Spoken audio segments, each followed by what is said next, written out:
عشق قاطع ترین مکانیزم بقا برای بشره.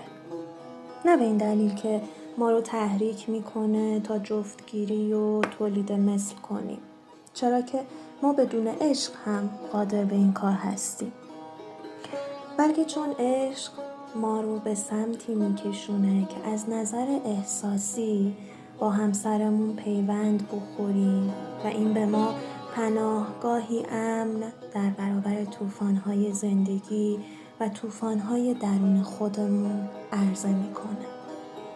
عشق محافظ ماست و طراحی شده تا حفاظت احساسی فراهم کنه و ما بتونیم با ناملایمات زندگی کنار بیاییم. این محرک برای دلبستگی احساسی به همسرمون و اینکه برگردیم بهش بگیم که محکم در آغوشم بگیر در ژن‌ها و بدن ما قرار گرفته.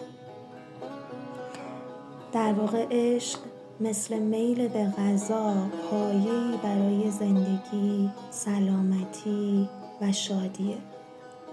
ما به این دلبستگی احساسی به همسرمون نیاز داریم تا از نظر فیزیکی و ذهنی سالم بمونیم.